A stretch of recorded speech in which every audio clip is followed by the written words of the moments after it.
Hello everyone, जय हिंद। इडुटेरिया ये test paper है बीपीएससी के लिए। एनसीईआरटी बेस्ड है। ठीक है, 100 क्वेश्चन है टोटल, और जिसमें कि 80 क्वेश्चन हिस्ट्री के हैं, 20 करंट अफेयर के होंगे। ये टेस्ट नंबर 4 है। इससे पहले हमने 1 2 3 कर लिया है, और ये है क्लास 11th एंड 12th के चैप्टर पे आधारित है। तो आइए स्टार्ट करते हैं। ठीक है,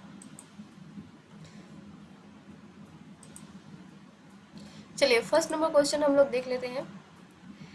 किस हड़प्पाई स्थल पर नहरों के अवशेष मिले हैं? तो ये मिले हैं सोतुगई। ठीक है, ये अफगानिस्तान में स्थित है। आगे क्वेश्चन, हड़प्पाई बस्तियों के संदर्भ में निम्नलिखित कथनों पर विचार करें।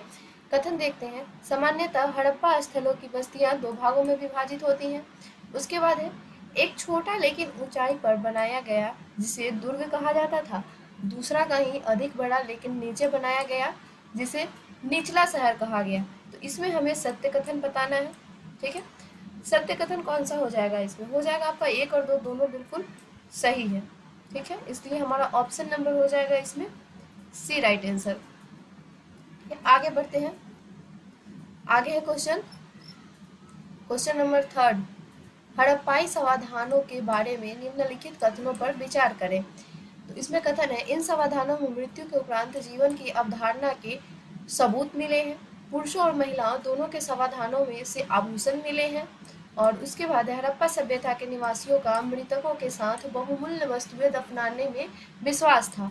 तो इसमें बताना है हमें सत्य कथन, और इसका सत्य कथन हो जाएगा आपका 1 और 2 नंबर। 3rd नंबर जो है बिल्कुल गलत है, इसलिए इसका आंसर हो जाएगा आपका ऑप्शन नंबर बी। ठीक है, आगे है क्वेश्चन 4 नंबर। हड़प्पा काल में वस्तु और उसके प्राप्ति स्थल का मिलान करें। तो वस्तु कौन से है और प्राप्ति स्थल क्या है, आइए देखते हैं। वस्तु है शंख, जो कि बालाकोट से ही प्राप्त हुआ है। ठीक है, उसके बाद है लाजवर्द मणि, तो यह प्राप्त हुआ है आपका सुरतुघई से। ठीक है, तो इसका डी हो जाएगा। उसके बाद है तांबे, तो तांबे कहाँ से प्राप्त हुआ है? ये खेतड़ी से ही प्राप्त हुआ है। और सोना, यह दक्षिण भारत से प्राप्त हुआ है। तो इसमें ऐसा ऑप्शन कौन सा दिख रहा है आपको? ए नंबर, ए, डी, सी और डी। ऑप्शन नंबर ए इसका राइट आंसर हो जाएगा। आगे है क्वेश्चन 5 नंबर। हड़प्पाई व्यापार के संबंध में निम्नलिखित कथनों पर विचार करें। इसमें सत्य कथन हमें बताना है, और कथन है, हड़प्पा व्यापार समुद्र के मार्ग से भी होता था, और दिलमुन के लेख में हड़प्पा को मेहुला कहा जाता था। तो इसका सत्य कथन कौन सा हो जाएगा? सत्य कथन होगा सिर्फ 1 नंबर, हड़प्पा व्यापार समुद्र के मार्ग से भी होता था। तो ऑप्शन नंबर इसका ए राइट आंसर हो जाएगा। आगे है, हड़प्पाई वाटों के संदर्भ में निम्नलिखित कथनों पर विचार करें। सत्य कथन बताना है। तो वाट सेलखड़ी नामक पत्थर से बनाए जाते थे। ठीक है, उसके बाद है 2nd नंबर, इन वाटों के निचले मानदंड दशमलव थे, जबकि ऊपरी मानदंड द्विधारी प्रणाली का अनुसरण करते थे। तो नहीं, इसमें कोई भी सही नहीं है, तो इसका आंसर हो जाएगा आपका ऑप्शन नंबर डी। तो आइए इसको डिटेल्स से थोड़ा सा जान लेते हैं कि इसमें दोनों गलत क्यों है।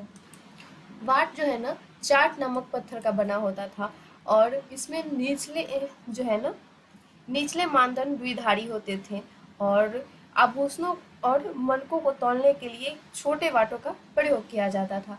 ठीक है, आगे बढ़ते हैं। आगे क्वेश्चन देख लेते हैं हम लोग। क्वेश्चन नंबर 7 है, हड़प्पा सभ्यता के अंत होने के संदर्भ में असत्य कथन का चयन करें। तो नई बस्तियों में आबादी बढ़ने लगी, हड़प्पा स्थलों की भौतिक संस्कृति में बदलाव आया। सही है, इस सुदृढ़ एकीकरण के तत्व का अंत हो गया था, हड़प्पाई बस्तियों की संख्या कम हुई। तो नहीं, ये गलत है। ऑप्शन नंबर इसका डी राइट आंसर होगा। आगे है, the story of Indian archaeology किसने लिखी थी? तो यह लिखी गई थी S.N. राव के द्वारा। ऑप्शन नंबर ए। खोजकर्ता और उनसे संबंधित स्थलों का मिलान करें। तो आइए देखते हैं खोजकर्ता और हड़प्पा स्थल। खोजकर्ता है S.R. राव, तो ये जो है ना, इन्होंने लोथल की खोज की थी। इसके बाद है बीवी लाल, इन्होंने खोज की थी कालीबंगा की। और M.R. मुगल, इन्होंने बहावलपुर की खोज की थी। और R.S. विस्ट, इनके द्वारा किया गया था धौलावीरा। यानी कि इसमें हो जाएगा BA D C, option number A इसका राइट आंसर होगा। ठीक है, आगे देखते हैं। आगे क्वेश्चन है 10 नंबर, ब्राह्मी और खरोष्टी लिपियों का अर्थ सर्वप्रथम किसने निकाला? तो यह निकाला गया था जेम्स प्रिंसेप के द्वारा, ऑप्शन नंबर डी, इन्हीं के द्वारा जो है ना अशोक के अभिलेखों को पढ़ा गया था सर्वप्रथम। प्राचीनतम अभिलेख के स्तंभ में निम्नलिखित कथनों पर विचार करें।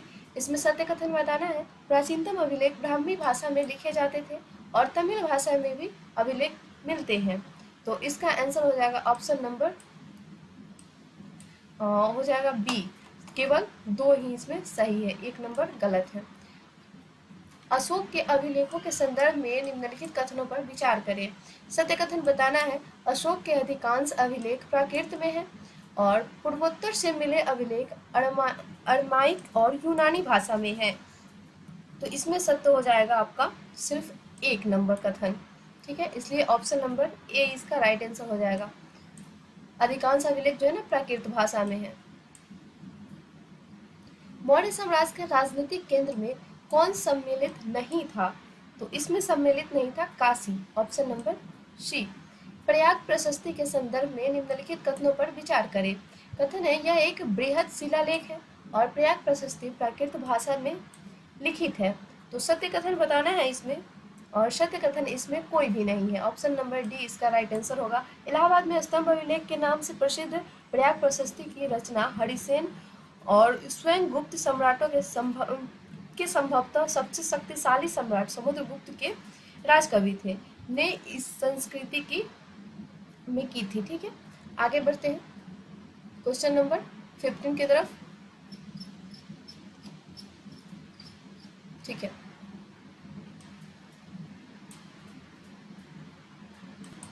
जातक कथाएं किस भाषा में लिखी गई है? तो जातक कथाएं जो है ना ये पाली भाषा में लिखी गई है, ऑप्शन नंबर ए। मनुस्मृति का संकलन किस कालखंड में किया गया? तो यह किया गया है 200 ईसा पूर्व से 200 ईस्वी। ठीक है, 200 ईसा पूर्व से 200 ईस्वी, यानी ऑप्शन नंबर सी।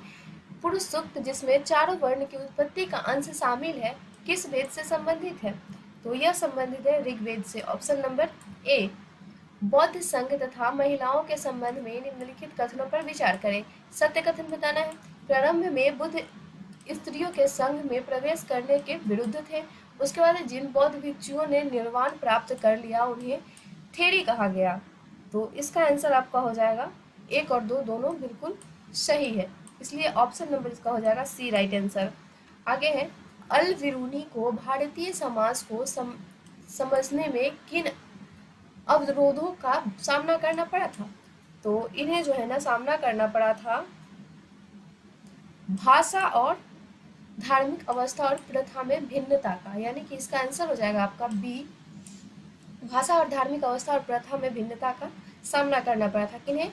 अल बिरूनी को। ठीक है, आगे बढ़ते हैं 20 नंबर क्वेश्चन की तरफ। इब्न बतूता द्वारा डाक व्यवस्था के वर्णन के संबंध में निम्नलिखित कथनों पर विचार करें, और कथन इसमें बताना है क्या? सत्य कथन बताना है। तो आइए देखते हैं, कथन को पढ़ते हैं। भारत में 2 प्रकार की डाक व्यवस्था है। अश्व डाक व्यवस्था जिसे उलूक कहा जाता है, तो बिल्कुल ये सही है। और पैदल डाक व्यवस्था को दावा कहा जाता है, तो ये भी बिल्कुल सही है। पैदल डाक व्यवस्था अश्व डाक व्यवस्था से अधिक तीव्र होती है, ये भी बिल्कुल सही है। तो इसका आंसर आपको हो जाएगा ऑप्शन नंबर डी। चलिए आगे बढ़ते हैं, आगे क्वेश्चन देख लेते हैं। 21 नंबर क्वेश्चन है, travels in the Mughal empire किसने लिखी थी? तो यह लिखी गई थी फ्रांसवा वर्नियर के द्वारा। ठीक है, ऑप्शन नंबर सी। प्राच्य निरंकुशवाद के सिद्धांत को किसने विकसित किया? तो इसे विकसित किया गया मॉन्टेक्यू के द्वारा, ऑप्शन नंबर इसका सी होगा राइट आंसर। ठीक है, आगे देख लेते हैं क्वेश्चन। क्वेश्चन है, निम्नलिखित कथनों पर विचार करें, और इसमें बताना है सत्य कथन। मध्यकालीन भारत में दासों का व्यापार बड़े पैमाने पर होता था। दासों का इस्तेमाल मुखबिरी में किया जाता था। वर्नियर ने सती प्रथा के बारे में विस्तार से लिखा। तो इसका आंसर हो जाएगा आपका, तीनों बिल्कुल सही है, ऑप्शन नंबर इसका डी राइट आंसर होगा। ठीक है, तीनों बिल्कुल ही सही कथन है। वीर शैव परंपरा के संबंध में निम्नलिखित कथनों पर विचार करें। कथन है इसका उद्भव 13वीं शताब्दी में कर्नाटक में हुआ। उसके बाद है वे अपने मृतकों को विधि पूर्वक दफनाते थे। तो ये बिल्कुल सही है, मृतकों को विधि पूर्वक दफनाते थे, लेकिन ये गलत है। 13वीं शताब्दी में नहीं हुआ था, ठीक है, 12वीं शताब्दी में हुआ था, इसलिए इसका आंसर हो जाएगा ऑप्शन नंबर बी। आगे है क्वेश्चन, मध्यकाल में मालाबार तट पर बसे मुसलमान व्यापारियों के संदर्भ में निम्नलिखित कथनों पर विचार करें। कथन है वे स्थानीय मलयालम भाषा को अपनाए, हालांकि स्थानीय आचारों जैसे मातृकुलीयता को न अपनाकर पितृसत्ता के विचारों पर बल दिया जाए। इसमें बताना है सत्य कथन, और सत्य कथन देखते हैं कौन सा हो जाएगा आपका। सत्य कथन सिर्फ एक होगा, ऑप्शन नंबर ए। नेक्स्ट है 26 नंबर क्वेश्चन, सूफी मत के विकास के संदर्भ में निम्नलिखित कथनों पर विचार करें।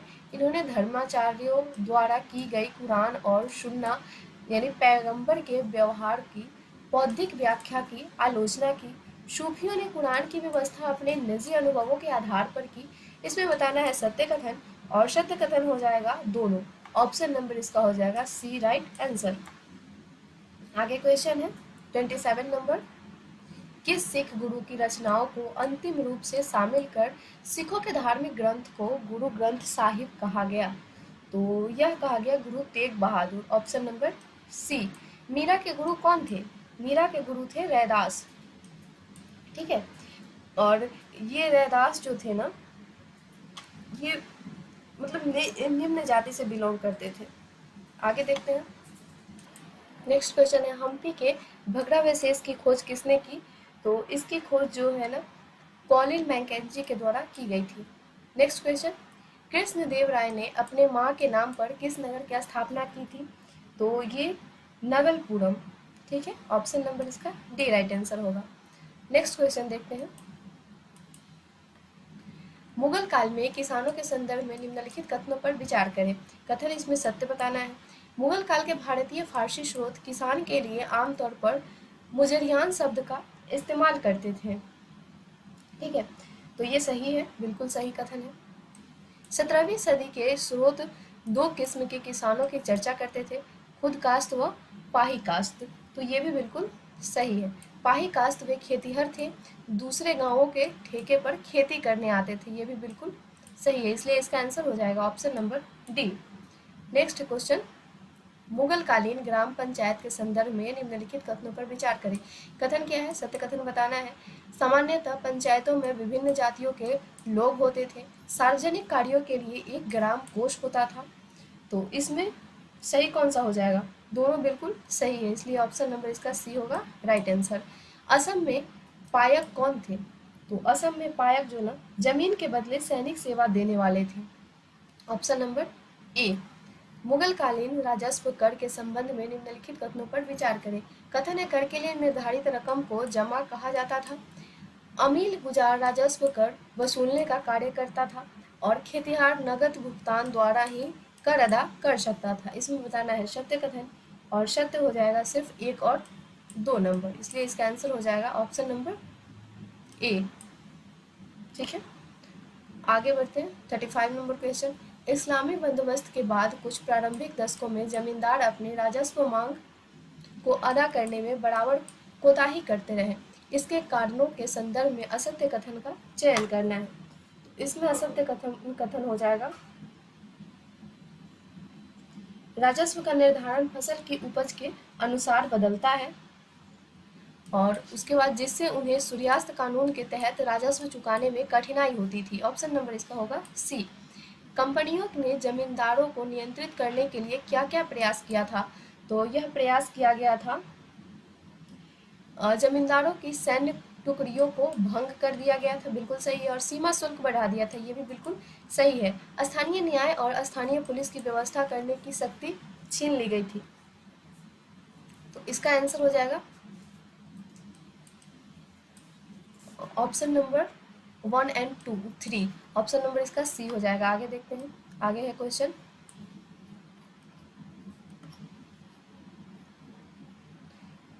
जोतदार किन्हें कहा जाता था? तो जोतदार कहा जाता था धनी किसानों के वर्ग को। ऑप्शन नंबर ए इसका राइट आंसर होगा। ब्रिटिश अधिकारियों में संथालों को जंगल महालों में बरसने का निमंत्रण क्यों दिया गया? असत्य कथन का चयन करना है और इसमें असत्य कथन हो जाएगा संथाल अंग्रेजों के लिए वन संपदा सुरक्षित रखते हुए खेती कर सकते थे। तो इसका आंसर हो जाएगा ऑप्शन नंबर डी। आगे है, राजमहल की तलहटी में किस वर्ष एक काफी बड़े इलाके को दामिन ई कोह के रूप में सीमांकित कर दिया गया? तो यह कर दिया गया था 1832 में। Option number B. पहाड़िया लोग जो है ना, ये खेती अपने तरीके झूम खेती को आगे सफलतापूर्वक क्यों नहीं चला सके? तो इसमें सत्य कथन बताना है। संथालों के राजमहल की पहाड़ियों पर बसने के कारण और सर्वाधिक उर्वर जमीन उनके लिए दुर्लभ हो जाने के कारण। तो इसमें दोनों बिल्कुल सही है, इसलिए इसका आंसर हो जाएगा ऑप्शन नंबर सी। नेक्स्ट है, परिसीमन कानून के संबंध में निम्नलिखित कथनों पर विचार करें। इसे अंग्रेजों में 1859 में रैयतों का ऋणदाताओं के शोषण से बचाने के लिए पारित किया गया। इसमें कहा गया कि ऋणदाता और रैयत के बीच हस्ताक्षरित ऋण पत्र केवल 3 वर्षों के लिए ही मान्य है। बताना है इसमें सत्य कथन और सत्य कथन हो जाएगा दोनों, इसलिए आंसर इसका हो जाएगा ऑप्शन नंबर सी। दक्कन दंगा रिपोर्ट किस वर्ष ब्रिटिश पार्लियामेंट में पेश की गई?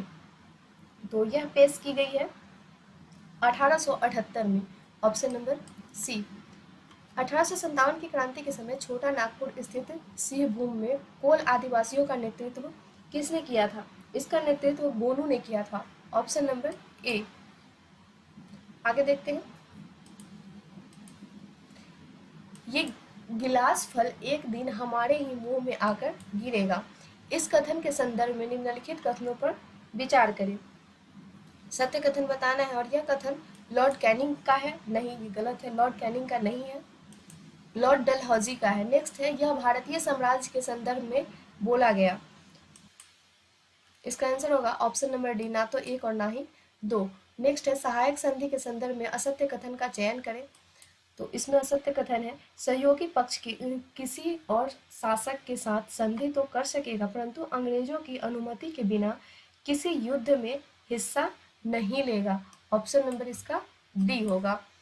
नेक्स्ट है 46 नंबर क्वेश्चन, देह से जाना जा चुकी थी, शहर की काया बेजान थी, यह कथन किस संदर्भ में कहा गया था? तो यह कथन कहा गया था अवध के विलय में। Option number C. एक मुश्त बंदोबस्त भू स्वराज व्यवस्था कब लागू किया गया था? तो यह लागू किया गया था 1856 में। Option number C. निम्नलिखित कथनों पर विचार करें, सत्य कथन बताना है। कथन है, शाहमल मध्य प्रदेश के बड़ौत परगना के एक बड़े गांव के रहने वाले थे। नहीं, ये नहीं थे। और मौलवी अहमदुल्ला शाह के चिन्हाट के विख्यात संघर्ष में हिस्सा लिया था। ये बिल्कुल सही है, इसलिए इसका आंसर हो जाएगा ऑप्शन नंबर बी, केवल 2। नेक्स्ट है, निम्न घटनाओं के कार्यक्रम का निर्धारण आरोही क्रम में करें। चंपारण के नील आंदोलन, ठीक है। उसके बाद है अहमदाबाद के नील आंदोलन, खेरा किसान आंदोलन और प्रथम विश्व युद्ध के दौरान प्रेस पर प्रतिबद्ध। तो इसका हो जाएगा, पहले होगा 4 नंबर, फिर चंपारण का नील आंदोलन होगा, उसके बाद हो जाएगा अहमदाबाद का मेल आंदोलन और फिर होगा खेरा किसान आंदोलन। इसमें 2, 3 ऑप्शन नंबर इसका ए राइट आंसर होगा। महात्मा गांधी का जीवन किस विदेशी लेखक ने लिखी है?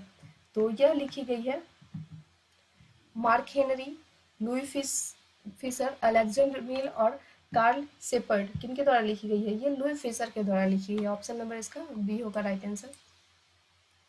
नेक्स्ट क्वेश्चन है, 1922 में गांधी जी को सजा सुनाने वाले जज कौन थे? तो इन्हें सजा सुनाने वाले जज थे जस्टिस C.N. वोमफील्ड। ऑप्शन नंबर ए, ठीक है। आगे है क्वेश्चन, 1922 तक गांधी जी ने भारतीय राष्ट्रवाद को एकदम परिवर्तित कर दिया। इस कथन के संदर्भ में निम्नलिखित कथनों पर विचार करें। तो आइए कथन देखते हैं। इसमें असत्य कथन बताना है।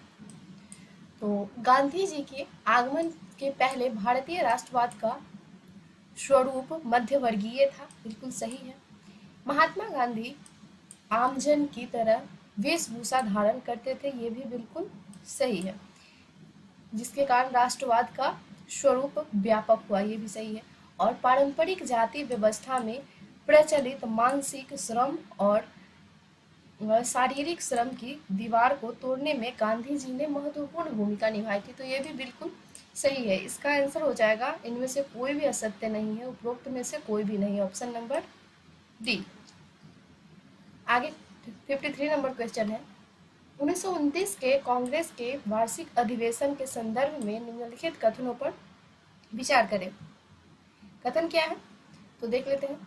यह अधिवेशन जवाहरलाल नेहरू की अध्यक्षता में लखनऊ में किया गया था और इस अधिवेशन में पूर्ण स्वराज की घोषणा हुई थी। इसमें असत्य कथन बताना है तो असत्य है, केवल 1 नंबर कथन, इसलिए इसका आंसर हो जाएगा ऑप्शन नंबर ए। और इस अधिवेशन में पूर्ण स्वराज की घोषणा हुई थी, यही अधिवेशन में हुई थी, ये सही है। नेक्स्ट है, दांडी यात्रा के संदर्भ में निम्नलिखित कथनों पर विचार करें। असत्य कथन बताना है। इस यात्रा को यूरोप और अमेरिका प्रेस ने व्यापक कवरेज किया, ठीक है, तो बिल्कुल सही बात है।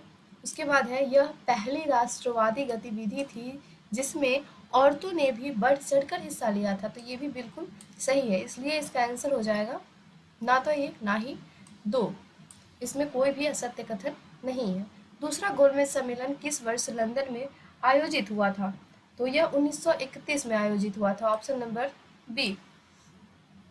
आगे है, वर्ष 1937 में हुए प्रांतीय चुनावों के संदर्भ में निम्नलिखित कथनों पर विचार करें। सत्य कथन बताना है। ये चुनाव 1935 में नए गवर्नमेंट ऑफ इंडिया एक्ट में सीमित प्रातिनिधिक शासक व्यवस्था की घोषणा के आधार पर हुए थे, तो ये बिल्कुल सही है, ठीक है, 1 नंबर कथन सही है। व्यस्क मताधिकार के आधार पर हुए चुनावों में कांग्रेस को 11 में से 8 प्रांतों की सफलता मिली थी, नहीं, ये गलत है, इसलिए इसका आंसर हो जाएगा ऑप्शन नंबर ए, ठीक है। आगे देखते हैं क्वेश्चन। क्रिप्स मिशन के संबंध में निम्नलिखित कथनों पर विचार करें। इसमें सत्य कथन बताना है। 1942 में चर्चिल ने भारत को युद्ध में शामिल करने के लिए अपने एक मंत्री सर एस्टेट क्रिप्स को भारत भेजा, तो नहीं, ये गलत है।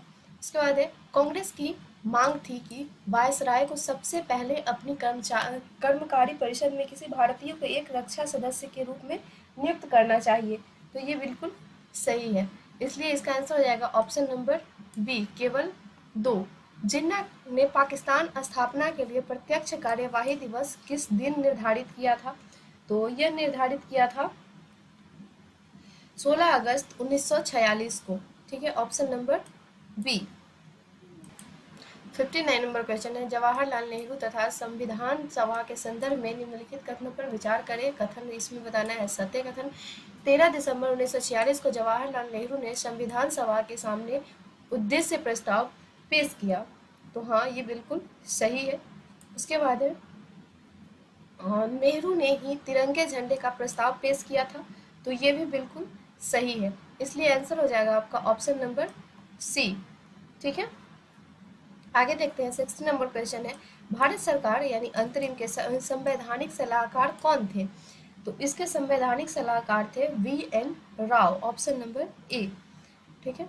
नेक्स्ट क्वेश्चन 61 नंबर, भारत सरकार के मुख्य योजनाकार कौन थे, तो इसके मुख्य योजनाकार थे MN मुखर्जी, ठीक है, option number B, MN Mukherjee इसके मुख्य योजनाकार थे। निम्नलिखित कथनों पर विचार करें। कथन में सत्य कथन बताना है। संविधान के मसवीदे में विषयों के 3 सूचियां बनाई गई है और केंद्रीय सूची, राज्य सूची और समवर्ती सूची, तो ये बिल्कुल सही है, 3 सूचियां हैं। खनिज पदार्थों के विषय में को राज्य सूची के अंतर्गत रखा गया है, नहीं, ये गलत है।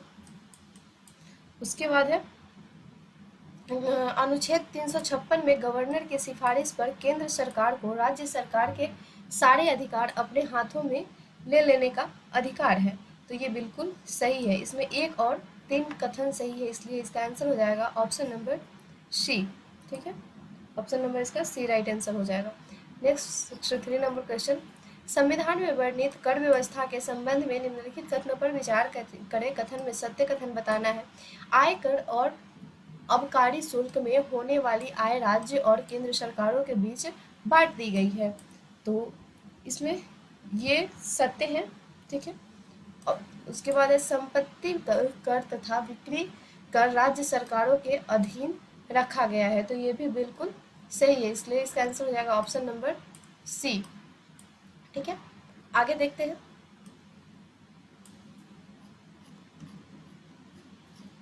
सिक्सटी 64 नंबर क्वेश्चन है, निम्नलिखित कथनों पर विचार करें।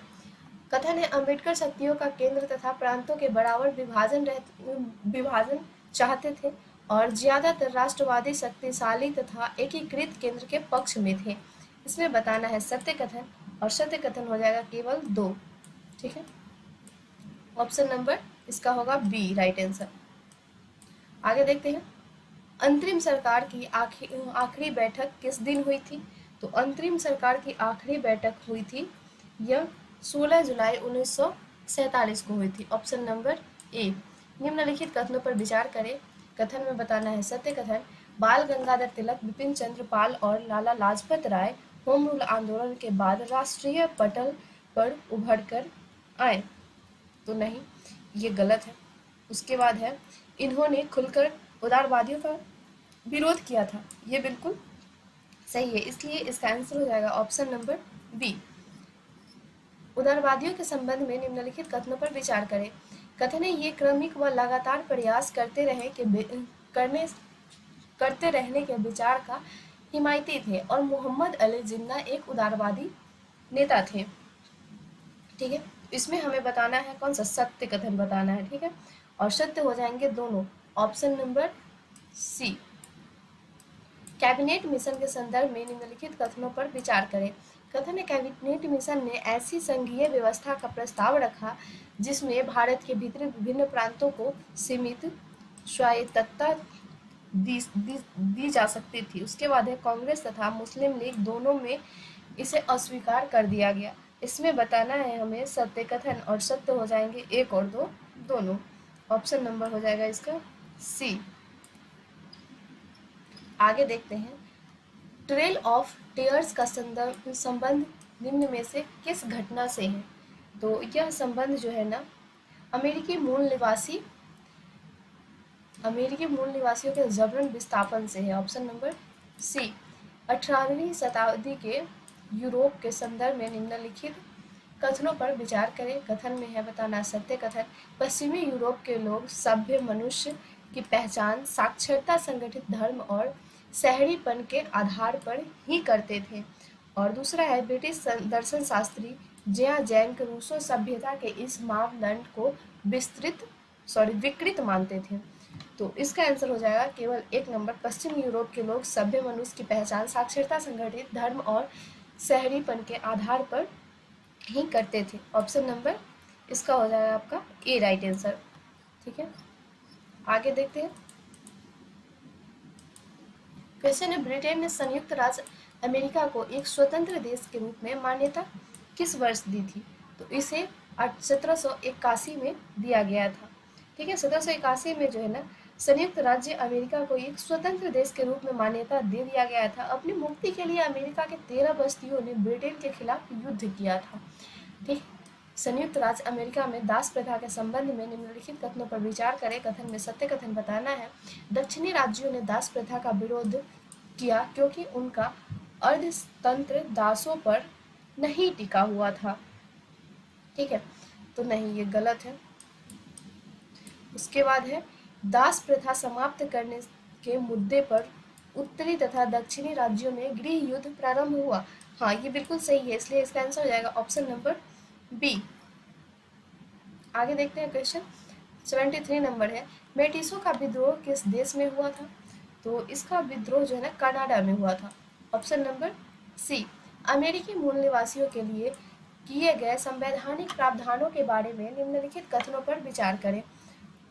इसमें कथन है हमारा 1934 का इंडियन रीऑर्गेनाइजेशन एक्ट जिसके द्वारा रिजर्वेशन में मूल निवासियों को जमीन खरीदने और ऋण लेने का अधिकार हासिल हुआ।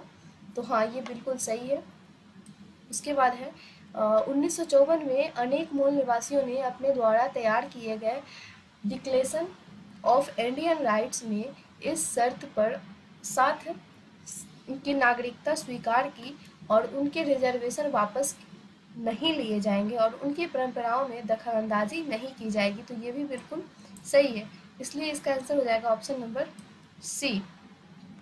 ठीक है, आगे क्वेश्चन है, ऑस्ट्रेलियाई बस्तियों को स्वशासन का अधिकार किस वर्ष दिया गया था? तो यह दिया गया था 1850 में, ऑप्शन नंबर ए। ब्रिटिश सरकार हमेशा से ऑस्ट्रेलिया के ज़मीन को टेरा न्यूक्लियस कहती आई थी। टेरा न्यूक्लियस जो है ना, इसका अर्थ होता क्या है, ये हमसे इस क्वेश्चन में पूछा जा रहा है। तो इसका अर्थ होता है कि जो किसी की नहीं है। ठीक है, किसी की भी नहीं है उसे क्या कहा जाएगा? टेरा न्यूक्लियस कहा जाएगा। आगे है, पहला अफीम युद्ध किस वर्ष प्रारंभ हुआ था? तो यह 1839 में प्रारंभ हुआ था। 1839 में पहला अफीम युद्ध प्रारंभ हुआ था, इसको आप लोग याद रखेंगे। चीन की साम्राज्यवादी पार्टी की स्थापना के संदर्भ में निम्नलिखित कथनों पर विचार करें। तो इसमें है, सत्य कथन बताना है। इसकी स्थापना 1920 रूसी क्रांति के कुछ समय बाद हुई थी। ठीक है, तो नहीं, ये गलत है। उसके बाद है हमारा, माओ त्से-तुंग ने क्रांति के कार्यक्रम को किसानों पर आधारित करते हुए रूस से एक अलग रास्ता चुना है। तो ये बिल्कुल सही है, इसलिए इसका आंसर हो जाएगा ऑप्शन नंबर बी। ठीक है, आगे देखते हैं क्वेश्चन।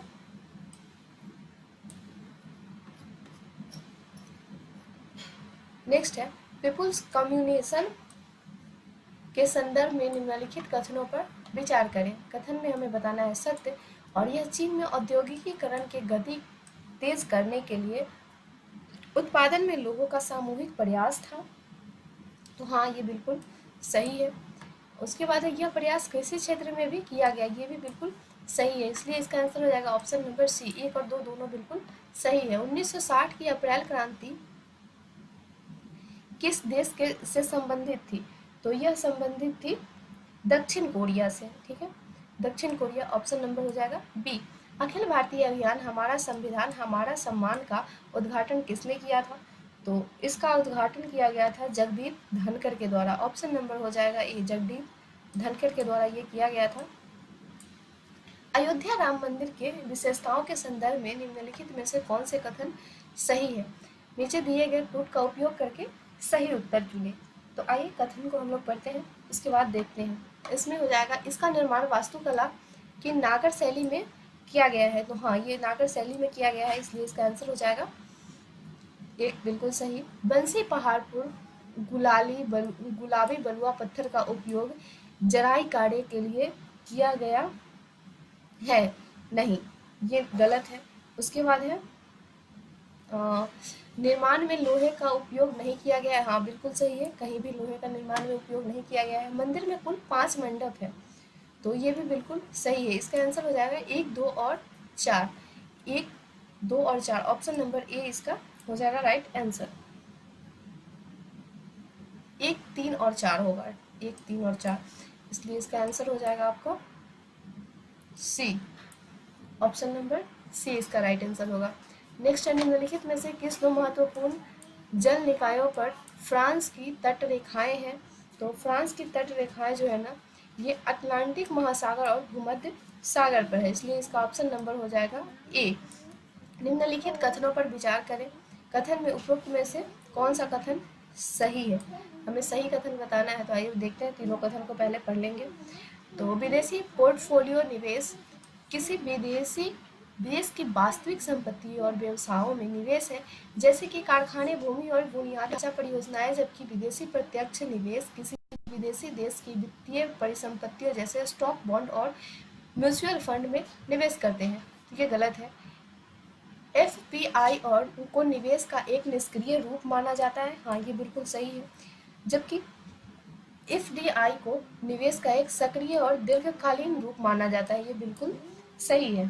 ठीक है, उसके बाद है, एफपीआई में एफडीआई की तुलना में अधिक अस्थिरता और जोखिम शामिल होती है। तो ये भी बिल्कुल सही है, इसलिए इसका आंसर हो जाएगा ऑप्शन होगा इसका बी।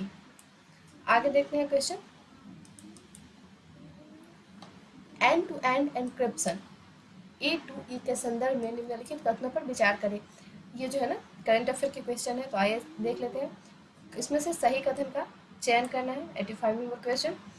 तो देखते हैं, E2E का मुख्य सिद्धांत प्रेषक से प्राप्तकर्ता एक तक डाटा को एन्क्रिप्ट करना, जिससे यह किसी और के लिए पहुंच योग्य नहीं हो जाता है। ये बिल्कुल सही है। उसके बाद व्हाट्सएप जैसे इंस्टेंट मैसेज ऐप उपयोगकर्ता संदेशों को सुरक्षित करने के लिए E2E का उपयोग करते हैं। तो हाँ, ये बिल्कुल सही है। ठीक है। इसके बाद है, उपयोगकर्ताओं के लिए E2E एन्क्रिप्शन का प्राथमिक लाभ तेज डेटा ट्रांसमिशन गति है। तो नहीं, ये गलत है, इसलिए इसका आंसर हो जाएगा हमारा ऑप्शन नंबर ए। 1 और 2 दोनों सही है। आगे देखते हैं, 86 नंबर क्वेश्चन है, वाइब्रेंट इंडिया के लिए PM young achievers scholarship award योजना के संदर्भ में निम्नलिखित कथनों पर विचार करें। कथन में बताना है सही, और यह अन्य पिछड़ा वर्ग यानी ओबीसी, आर्थिक रूप से पिछड़े वर्ग और विमुक्त घुमंतु जनजातियों जैसे कि डीएनटी के छात्रों के लिए एक छात्रवृत्ति योजना है। तो हाँ, ये बिल्कुल सही है। इसके बाद केवल कक्षा 9 या कक्षा 11 में पढ़ने वाले छात्र ही इस छात्रवृत्ति को प्राप्त करने के लिए पात्र माने जाएंगे। ठीक है, तो ये भी बिल्कुल सही है। यह योजना शिक्षा मंत्रालय द्वारा शुरू की गई है। तो नहीं, यह गलत है, यह शिक्षा मंत्रालय के द्वारा नहीं स्टार्ट की गई है। तो आइए देखते हैं, 1 और 2 ऑप्शन नंबर इसका ए इसका राइट आंसर होगा। 87 नंबर क्वेश्चन है, प्रधानमंत्री सूर्योदय योजना निम्नलिखित में से किससे संबंधित है। तो यह संबंधित है छत पर लगे सौर पैनलों से। ठीक है, ऑप्शन नंबर डी, छत पर लगे सौर पैनलों से संबंधित है। बैडमिंटन में हाल ही में इंडिया ओपन 2024 महिला एकल का खिताब किसने जीता है। तो यह जीता है ताई त्यू रियंग के द्वारा, ताई त्यूजू रियंग के द्वारा, ऑप्शन नंबर ए। केंद्रीय मंत्रिमंडल ने हाल ही में सूचना प्रौद्योगिकी क्षेत्र में सहयोग के लिए किस देश के साथ समझौता ज्ञापन को मंजूरी दे दी है। तो यह मंजूरी दे दी गई है किसके साथ, ओमान के साथ, ऑप्शन नंबर ए, ओमान के साथ ये दे दी गई है। निम्नलिखित कथनों में से जननायक के नाम से जाना जाता है, कौन जाने जाते हैं। तो ये जाना जाता है ना, कर्पूरी ठाकुर को जाना जाता है, ऑप्शन नंबर सी, जननायक के नाम से कर्पूरी ठाकुर को जाना जाता है। 91 नंबर क्वेश्चन है, भारत रत्न पुरस्कार के संदर्भ में निम्नलिखित कथनों पर विचार करें। कथन है, यह मानव प्रयास के किसी भी क्षेत्र में असाधारण सेवा के लिए व्यक्तियों को स्वीकार करता है। ठीक है, तो ये बिल्कुल सही है, असाधारण काम के लिए दिया जाता है। यह देश का सर्वोच्च नागरिक पुरस्कार है। तो ये भी बिल्कुल सही है, यह देश का सर्वोच्च नागरिक पुरस्कार है। कौन सा, भारत रत्न। नेक्स्ट है, पुरस्कार में 5 लाख रुपए का आर्थिक अनुदान दिया जाता है। तो नहीं, ये गलत है, 5 लाख का आर्थिक अनुदान नहीं दिया जाता है। उसके बाद है, संविधान के अनुच्छेद 18 के 1 के अनुसार पुरस्कार का उपयोग प्राप्तकर्ता के नाम के उपसर्ग या प्रत्यय के रूप में नहीं किया जा सकता है। तो ये भी बिल्कुल सही है, इसका आंसर हो जाएगा 1, 2 एंड 4। इसका answer 1, 2 and 4, option number C. आगे देखते हैं क्वेश्चन है 92 नंबर, जल जीवन मिशन के संदर्भ में निम्नलिखित कथनों पर विचार करें। तो कथन है, इसका प्राथमिक लक्ष्य भारत के प्रत्येक ग्रामीण परिवार को व्यक्तिगत घरेलू नल कनेक्शन के माध्यम से सुरक्षित और पर्याप्त पेयजल उपलब्ध कराना है। तो ये बिल्कुल सही है। उसके बाद इसका उद्देश्य सभी ग्रामीण समुदायों के केंद्रीकृत जल उपचार संयंत्र स्थापित करना भी है। तो यह नहीं है। ठीक है, जल प्रबंधन में सामुदायिक भागीदारी मिशन की एक प्रमुख विशेषता है। ये भी बिल्कुल सही है, इसलिए इसका आंसर हो जाएगा option number 1 and 3, option number C. ठीक है, आगे देखते हैं क्वेश्चन, ऑस्ट्रेलियन ओपन 2024 पुरुष एकल का खिताब किसने जीता है। तो यह खिताब जीता है जैनिक सिनर ने, ठीक है, जैनिक सिनर के द्वारा यह जीता गया है। ऑस्ट्रेलियन ओपन 2024 पुरुष एकल का खिताब। इसके बाद है डिजाइन लिंक्ड इंसेंटिव यानी DLI योजना के संदर्भ में निम्नलिखित कथनों पर विचार करें। नीचे दिए गए कूट का उपयोग करके सही कथन का उत्तर चुनना है। तो इसका उद्देश्य स्टार्टअप्स और MSME के लिए सेमीकंडक्टर डिजाइन बुनियादी ढांचे तक पहुंच को मजबूत करना और सुविधाजनक बनाना है, ठीक है, तो बिल्कुल सही है। इनका उद्देश्य स्टार्टअप और MSMEs के लिए सेमीकंडक्टर डिजाइन बुनियादी ढांचे तक पहुंच को मजबूत करना और सुविधाजनक बनाना है। उसके बाद है एम्बेडेड सॉफ्टवेयर डिजाइनर, सामग्री विज्ञान अनुसंधान और अर्धचालक उपकरण विनिर्माण DLI योजना के तहत वित्तीय प्रोत्साहन के लिए पात्र है नहीं, और यह सेमीकंडक्टर फैब्रिकेशन प्लांट की स्थापना के लिए फंडिंग भी देता है, तो नहीं। इसका आंसर सिर्फ हो जाएगा केवल एक, ऑप्शन नंबर बी, ठीक है, ऑप्शन नंबर बी इसका हो जाएगा राइट आंसर। आगे देखते हैं 95 नंबर क्वेश्चन। अयोध्या राम मंदिर का निर्माण मुख्य वास्तुकार कौन है? यहाँ याद रखेंगे आप लोग, मंदिर का निर्माण पूछा जा रहा है, फिर उसके बाद आपसे पूछा जा सकता है मूर्ति का निर्माण, ठीक है। तो मंदिर का निर्माण जो है ना चंद्रकांत सोमपुरा के द्वारा किया गया था, ठीक है। और मूर्ति का निर्माण पूछेगा तो यह जो है ना इसके हो जाएंगे क्या नाम है उनका, योगी कुछ करके नाम है, अभी याद नहीं आ रहा है। आगे देखते हैं, नेक्स्ट है 96 नंबर। भारत अंतर्राष्ट्रीय विज्ञान महोत्सव किस राज्य में आयोजित किया गया है? तो यह आयोजित किया गया है हरियाणा में, ऑप्शन नंबर डी, हरियाणा में भारत अंतर्राष्ट्रीय विज्ञान महोत्सव आयोजित किया गया है। संयुक्त राष्ट्र महासभा के 78वें सत्र के अध्यक्ष कौन है जो इस समय भारत के दौरे पर है? तो डेनिस फ्रांसिस भारत के दौरे पर है, जो कि संयुक्त राष्ट्र महासभा के 78वें सत्र के अध्यक्ष हैं, ठीक है। सीमा सुरक्षा बल यानी BSF के संदर्भ में निम्नलिखित कथनों पर विचार करें। इसमें बताना है सही कथन। इसका एक कार्य आतंकवाद विरोधी अभियान चलाना है, ठीक है। उसके बाद है दूसरा नंबर कथन है, यह चीन और नेपाल के साथ भारत की सीमाओं की सुरक्षा के लिए जिम्मेदार है नहीं, और यह भारत की केंद्रीय सशस्त्र पुलिस बलों यानी CAPF में से एक है, तो ये बिल्कुल सही है। 1 और 3 सही है, इसलिए इसका आंसर हो जाएगा ऑप्शन नंबर सी। 2 क्वेश्चन और बच गए हैं। 99 नंबर क्वेश्चन है, संस्थागत श्रेणी में सुभाष चंद्र बोस आपदा प्रबंधन पुरस्कार 2024 में किसे सम्मानित किया गया है? तो यह सम्मानित किया गया है 60 पैरासूट फील्ड हॉस्पिटल, यूपी में है ये, 60 पैरासूट फील्ड हॉस्पिटल को सम्मानित किया गया है संस्थागत श्रेणी के सुभाष चंद्र बोस आपदा प्रबंधन पुरस्कार से, ठीक है। निम्नलिखित कथनों पर विचार करें। कथन में सही कथन बताना है।